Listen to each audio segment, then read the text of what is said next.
भावना घी लगी रोटी अपनी बहू नीतू को देती है और बोलती है। ये ले बहू, घी वाली रोटी खाया कर, इतनी पतली हो रखी है। तेरी माँ तुझे कुछ खिलाती पिलाती नहीं थी क्या? अरे लड़कियाँ तो तंदुरुस्त ही अच्छी लगती है, ऐसे दुबली पतली नहीं। माँ जी, मुझे घी बिल्कुल भी पसंद नहीं है। मैं खाती ही नहीं हूँ घी, मैं सादी रोटियाँ खाती हूँ। नहीं, सादी रोटी नहीं खानी है तो घी नहीं खाती है ना, तभी तो इतनी पतली है। माँ जी, कुछ नहीं होता है घी खाने से भी। मेरे कितने दोस्त हैं जो घी खाते हैं और फिर भी एकदम पतले हैं। आप मेरी छोटी बहन को ही देख लो, वो तो घी बहुत खाती है लेकिन वो तो फिर भी पतली है। हाँ तो फिर वो देसी घी नहीं खाती होगी, देसी घी में ही ताकत होती है।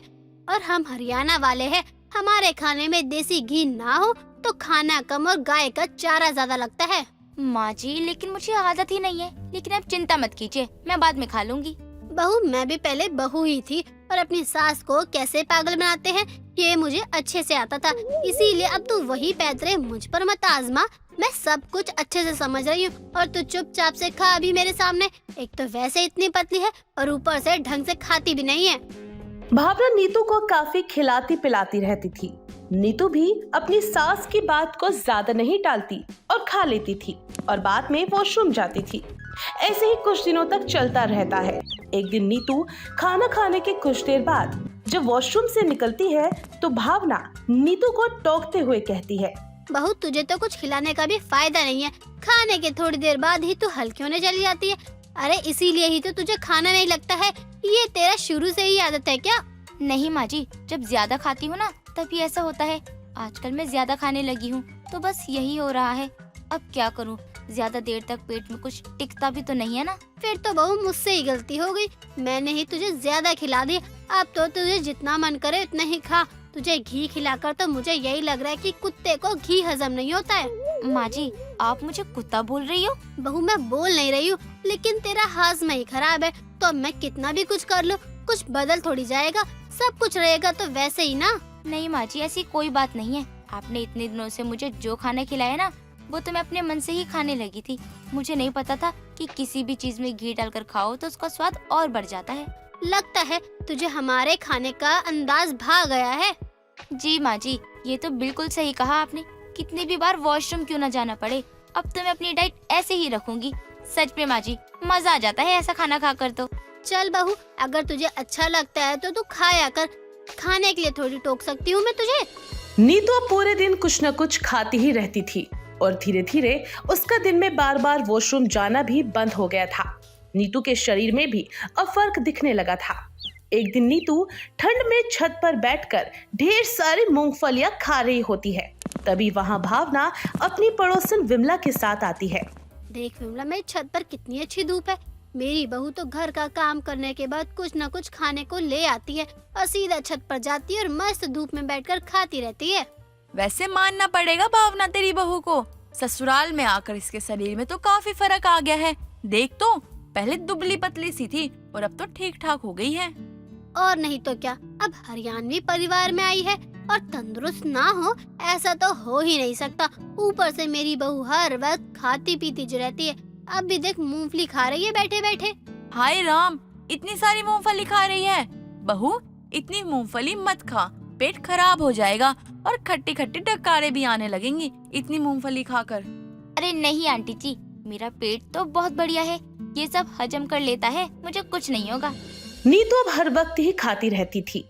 कुछ दिन बाद में तो नीतू का वजन भी काफी बढ़ चुका था और सुबह सुबह जब नीतू गुड़ रोटी खा रही थी तो ये देखकर नीतू का पति मोहित कहता है, अरे नीतू, पेट को देखो, पेट को। अरे इतना खाती हो, ऐसा लगता है इंडिया गेट को छूने वाला है तुम्हारा पेट।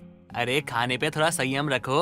अरे कितना पहले स्लिम ट्रिम थी और आप देखो कैसी होती जा रही हो, बढ़नी की तरफ फैलती जा रही हो। अरे जब भी लड़कियां ना अच्छी लगती हैं। पहले तो मैं एकदम सूखा काटा हुआ करती थी। तुम्हारी माँ भी तो पहले मेरे पतले होने का कितना मजाक बनाती थी, और जब मैं मोटी हो गई हूँ तो तुम्हें दिक्कत हो रही है। मुझे तुम्हारे मोटे होने से दिक्कत नहीं है, मुझे दिक्कत है तुम्हारे ओवर वेट से। अरे कितना खाती हो, अरे कम खाया करो, शरीर को नुकसान पहुँचता है। तुम उसकी चिंता मत करो, मैं बिल्कुल फिट हूँ। अब मैं 2 दिन में एक बार हल्की हो जाती हूँ। क्या तुम 2 दिन में एक बार जाती हो? अरे पागल वागल हो गई हो क्या, कब्ज हो जाएगी। एक दिन में 6-7 बार जाने से तो अच्छा ही है ना कि मैं 2 दिन में एक ही बार जाऊँ। और वैसे भी मुझे आलस बहुत आता है, इसलिए मैं 2 दिन में एक ही बार जाती हूँ। अरे जो भी इंसान है, ज्यादा खाता है वो फैलता जाता है, आलसपन उसे पकड़ता है। अरे तुम जिम जाया करो, कुछ अच्छा खाया करो, वरना आगे जाकर तुम्हें बहुत दिक्कतें होंगी। फिर मत कहना मुझे कुछ। मुझे तो तुम माँ बेटे समझ में नहीं आते हो। अरे किसी को इसलिए दिक्कत होती है कि मैं पतली हूँ और किसी को इसलिए दिक्कत होती है कि मैं मोटी हूँ। अरे मुझे जो अच्छा लगता है मैं तो वो ही करूँगी। तुम्हें सच में कुछ भी समझाना पत्थर पे सर मारने जैसा है। तुम्हें जो सही लगता है तुम वो करो। मोहित इतना बोलकर वहाँ से चला जाता है। नीतू अब घर का काम भी कम ही करती है और बस खाती ही रहती है। ये देखकर नीतू की सास को भी बहुत गुस्सा आता है। बहू ये क्या है? अरे तुझे किसी चीज के लिए मना नहीं है तो तू सर पर चढ़कर नाचेगी क्या? अरे घर का काम भी देख लिया कर, हर वक्त बस ठूसती ही रहती है। माँ जी बस ये चिप्स खत्म हो जाए फिर मैं करती हूँ घर का काम। बहू पूरा चिप्स का डब्बा खत्म कर दिया तूने और बोल रही है कि प्लेट की चिप्स खत्म हो जाए। माँ जी घर में आया है चिप्स तो खाने के लिए ही आएंगे ना, और आपको तो पता ही है कि अब मैं खाती रहती हूँ। देखो अब तो मैं मोटी भी हो गई हूँ और मैं पतली नहीं होना चाहती, इसलिए अपना खाना कम नहीं कर सकती। गलती हो गई मुझसे जो तुझे कुछ खाने को लेकर बोल दिया। शरीर के साथ साथ तेरा तो दिमाग भी मोटा हो गया, बिल्कुल ही मंद बुद्धि हो गई है तू तो। माँ जी आपको क्या दिक्कत है मुझसे? जब मैं आपकी मन की करती हूँ तब भी मुझे सुनना पड़ता है, और जब नहीं करती हूँ तब भी माँ जी आप मुझे ऐसे ही बोलती रहती हो, क्योंकि आपका मुंह कभी बंद होने से रहा। बहू जिस हिसाब से तू सारा खाना खाती रहती है ना, ऐसे लगता है कि तेरा कभी मुंह बंद नहीं हो सकता है। ठूस ठूस के गुब्बारा हो जा, कोई पिन मारेगा तो पिचक जाएगी। भावना इतना बोलकर वहाँ से चली जाती है। कुछ देर बाद नीतू को कच्ची डकार आने लगती है। अरे यार ये कच्ची कच्ची डकार कैसे आने लग गई? पूरा मन ही खराब हो गया। लगता है गैस बन गई है। एक काम करती हूँ, इनो या फिर लिम्का पी लेती हूँ, उससे ठीक हो जाएगा। नीतू लिम्का पीती है और थोड़ी देर बाद नीतू को उल्टी होने लगती है और पेट में भी काफी तेज दर्द होने लगता है। लगता है किसी की नजर लग गई। ये क्या हो रहा है मुझे? नीतू की काफी ज्यादा तबीयत खराब हो जाती है और वो बिस्तर पकड़ लेती है। ये देखकर भावना और मोहित दोनों उसकी देखभाल करने लगते हैं। 2 दिन बाद नीतू ठीक महसूस करती है। क्या हुआ बहू, तू ठीक तो है ना? हाँ माँ जी ठीक हूँ, लेकिन अब भी पेट में थोड़ा बहुत भारी सा लग रहा है। देखा, हो गई ना तबीयत खराब। हम कितने समय से तुम्हें कह रहे थे, समझा रहे थे, लेकिन तुम तो मानती नहीं थी। तुम्हें तुम दुश्मन लगते थे। अब हो गई ना बीमार। अब आई अकल ठिकाने पर। हाँ आ गई। अब मैं रोज एक्सरसाइज करूँगी और खाना भी अच्छा ही खाऊंगी। चलो अच्छा है, देर आए दुरुस्त आई। अब से तुम रोज एक्सरसाइज करोगी, जॉगिंग करोगी, कम खाओगी और तली चीजें तो खाओगी नहीं, समझी? और इस चीज की पूरी जिम्मेदारी मेरी होगी। मैं तुम पे नजर रखूंगा। अगर तुम फिर कुछ खाते हुए मिल गई ना मुझे, तो मुझसे बुरा कोई नहीं होगा। तबीयत खराब होने के बाद अब नीतू सारा दिन खाना छोड़ देती है। रामू एक बंगले में नौकर का काम किया करता था, लेकिन उसका बचपन से ही सपना था कि वो अपने मालिक की तरह एक बड़ा आदमी बने। लेकिन अचानक पिता की मौत के बाद रामू पर उसकी बहन, माँ और घर की जिम्मेदारियां आ गई, जिस कारण उसने अपने सारे शौक मार दिए। अब रामू रोज अपने मालिक के बंगलों में जाकर सुबह से शाम तक काम करता और वहीं अपना समय बिताया करता। एक रोज रामू अपने मालिक की कार साफ करते हुए मन ही मन सोचता है, ये बड़े बड़े लोगों का भी क्या कहना, ये बड़ी बड़ी लंबी लंबी कारें, लंबा बड़ा घर, और सबसे ज्यादा तो मुझे मालिक के वो लंबे लंबे जूते, ओहो बहुत ही पसंद आते हैं। रामू मन ही मन ये सोच ही रहा होता है, तभी रामू का मालिक ध्यानचंद अपने काम पर जाने के लिए घर से निकलता है। लेकिन आज उसके मालिक ने वो महंगे वाले जूते नहीं पहने थे, जिसे देखकर रामू अपने मालिक से बोलता है, अब मालिक आज आपने वो बड़े वाले जूते नहीं पहने, क्या बात हो गई? नहीं रामू, आज मुझे ये जूते पहनने थे और मैं तो तुम्हें बताना ही भूल गया। अरे घर का सारा काम हो जाए तो घर चले जाना, क्योंकि मैं 3 दिनों के लिए बाहर जा रहा हूँ। जी मालिक, मैं घर का काम करके अपने घर चला जाऊंगा।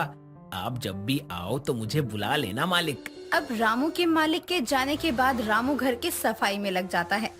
उसके बाद जैसे ही रामू जाने लगता है, तभी उसकी नजर अपने मालिक के बूट की तरफ जाती है, जो रामू को बहुत पसंद आते हैं। और रामू अपनी टूटी हुई चप्पल खोलकर उस बूट को पहन लेता है और निकल पड़ता है अपने घर की तरफ। तभी रास्ते में रामू को उसका सेठ मिल जाता है, जिससे रामू ने पैसे उधार लिए थे। अब वो रामू को देखकर उससे कहता है, क्या बात है रामू, धोती कुर्ता और ये बूट वाले जूते, ये तो तुझ पे बहुत ही जच रहे हैं। कहाँ से चुराए हैं तूने ये बूट वाले जूते? ये मेरे मालिक का है। वैसे आपको क्या काम है सेठ जी? अरे जब ये बूट वाले जूते पहने ही हैं, तो आप मेरे पैसे भी लौटा दे, वरना मुझे तो तेरे जूते भी बहुत पसंद आ रहे हैं। और साहब के जूते पहनने से तू कोई साहब तो हो नहीं जाएगा जो मुझे पहचान ही नहीं पाएगा। सेठ जी, मैं आपके पैसे जल्दी ही दे दूंगा। अभी मुझे अपने बेटे के स्कूल जाना है। अभी तो मुझे एक जरूरी काम पर जाना है, वरना तेरी खाल तो मैं यहीं उधेड़ देता।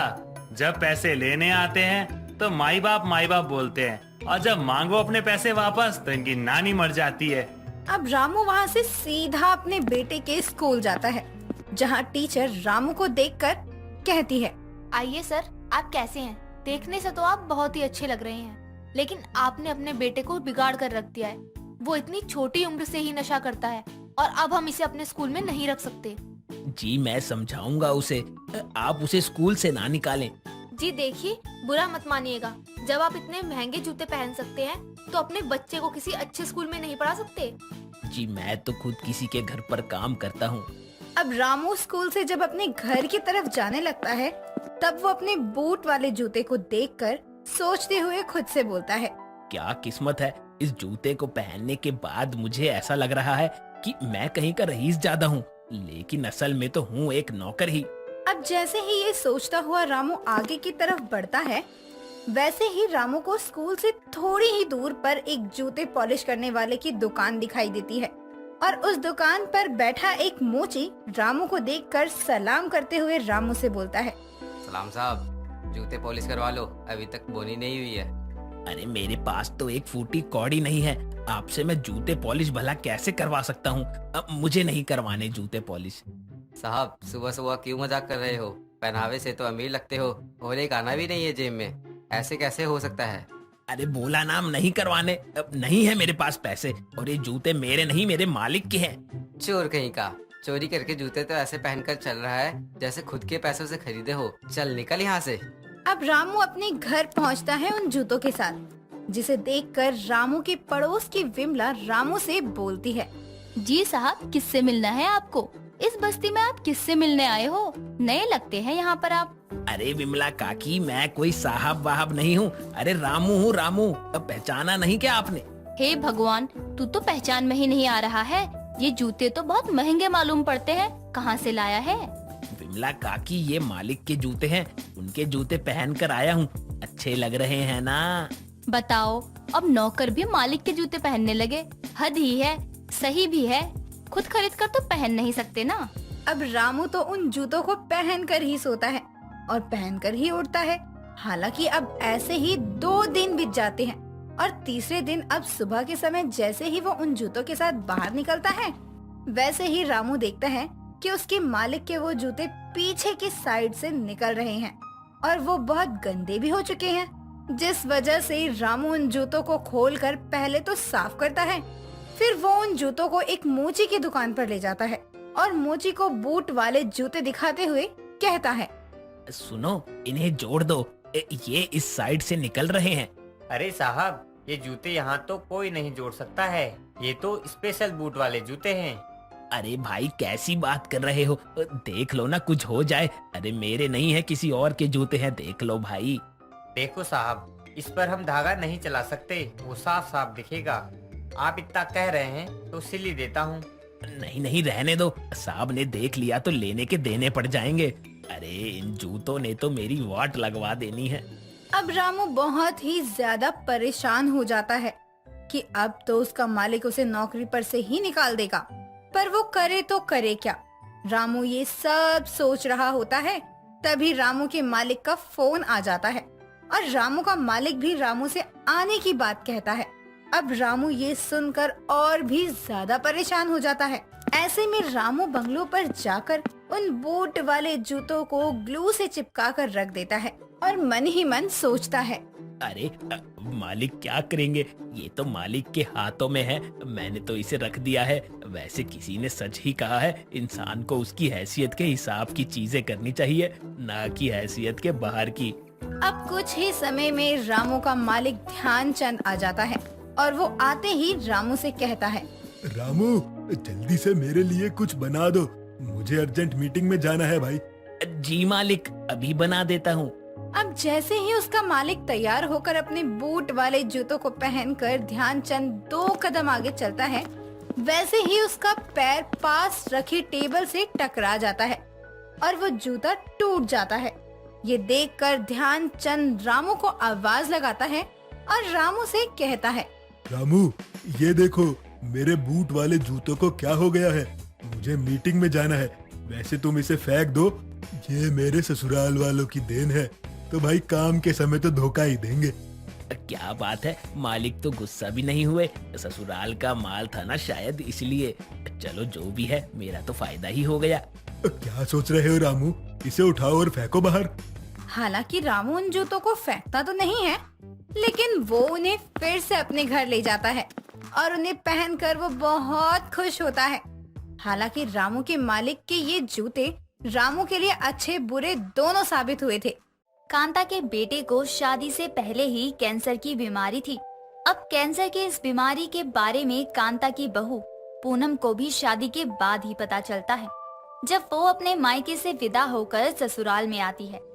और एक रोज अपना कमरा साफ करने के दौरान ही उसे कई सारी दवाइयाँ मिलती है और बहुत सारे हॉस्पिटल के पर्चे, जिसे देखकर पूनम मन ही मन सोचती है, मुझे तो कोई ऐसी जानलेवा बीमारी है नहीं, और इन दवाइयों को देख के तो ऐसा लग रहा है जैसे किसी को घर में जानलेवा बीमारी हो, लेकिन ये मेरे कमरे में क्यों?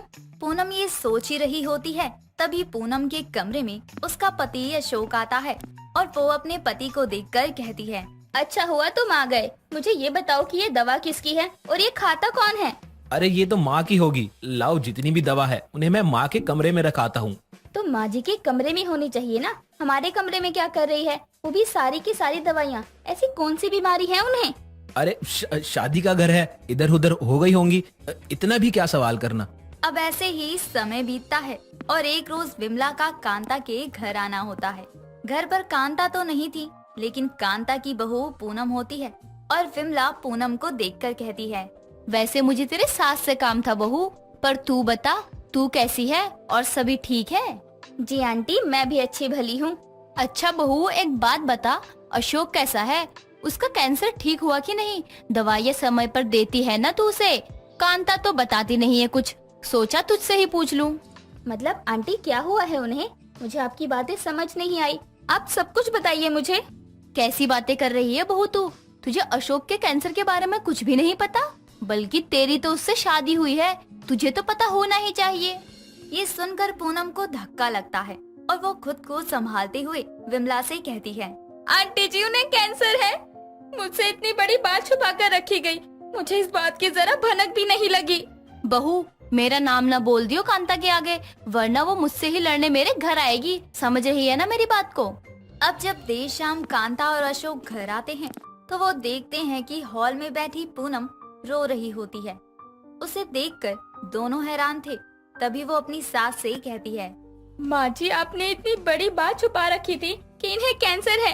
अब किसी की जिंदगी ऐसे कैसे बर्बाद कर सकती हैं? आपने एक बार भी मुझे कुछ बताना जरूरी नहीं समझा?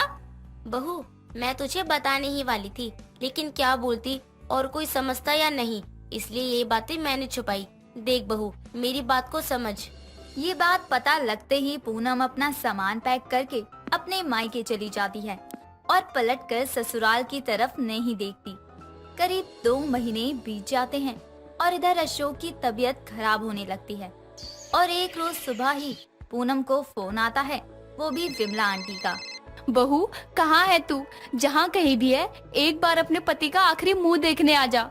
अशोक नहीं रहा, तेरा पति इस दुनिया से चला गया बहू। अब पूनम अपने पति के अंतिम दर्शन में शामिल होती है और अब पूनम अपने पति के काम खत्म होने के बाद अपने ही ससुराल में रहने का फैसला करती है।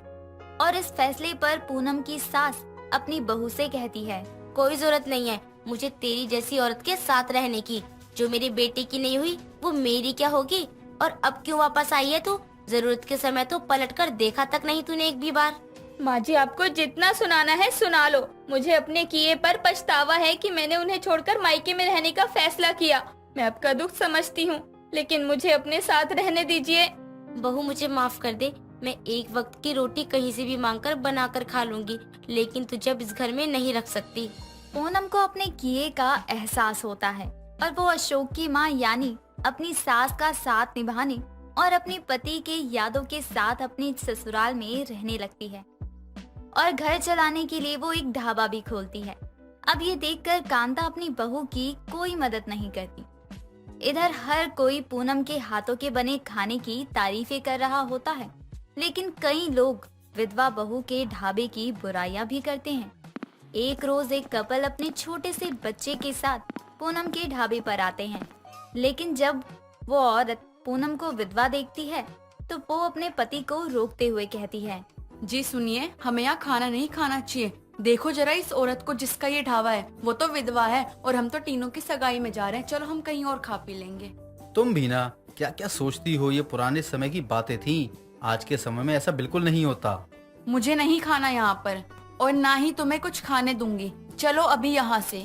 ये बातें पूनम भी सुन लेती है, लेकिन वो अपने काम में लग जाती है और वो दोनों कपल बिना खाना खाए ही वहाँ से चले जाते हैं। अब कुछ समय बाद एक सरदार जी पूनम के ढाबे पर आते हैं और वो पूनम के हाथों का खाना खाने के बाद पूनम से कहते हैं, ओहो, तुसी खाना एकदम बढ़िया बनाता जी, मजा आ गया जी, खा के मजा। जी धन्यवाद। पूनम सुबह अपने ढाबे पर जाती है और रात में वापस आती है। पूनम उसी ढाबे से अपना घर भी चला रही थी, लेकिन कांता को तो अपने बेटे के चले जाने का दुख था, जिसकी वजह से वो अपनी बहू को भी माफ नहीं कर पा रही थी।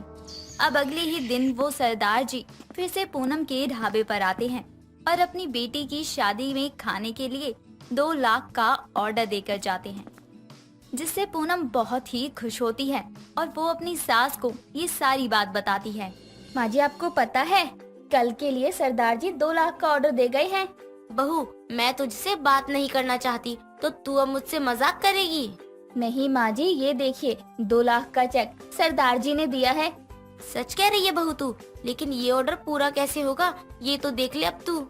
हाँ माँ जी, मैं भी यही सोच रही थी कि ये पूरा कैसे होगा, कुछ करती हूँ। पूनम देर रात तक कई रसोइयाँ ढूंढती हैं ताकि सरदार जी का ऑर्डर पूरा कर सके, लेकिन उसे अगली सुबह 11 बजे तक कोई नहीं मिलता और शाम तक ऑर्डर भी पूरा करना था, जिस वजह से अब कांता ढाबे पर मोहल्ले की सारी औरतों को लेकर पहुंच जाती है। और ये देखकर पूनम अपनी सास कांता से कहती है, ये क्या माँ जी, आपने इन्हें यहाँ क्यों बुलाया है? सब ठीक तो है ना? सब बिल्कुल ठीक है बहू, लेकिन अब हम सब मिलकर तेरे ऑर्डर को पूरा करने वाली हैं। चल चल बहू, लग जा काम पर, कोई बात नहीं। और ऐसे ही सारी औरतें काम पर लग जाती हैं और खुद कांता भी। और कुछ ही समय में यानी शाम तक खाना बनकर तैयार भी हो जाता है। सरदार जी के आदमी उसे ले जाते हैं।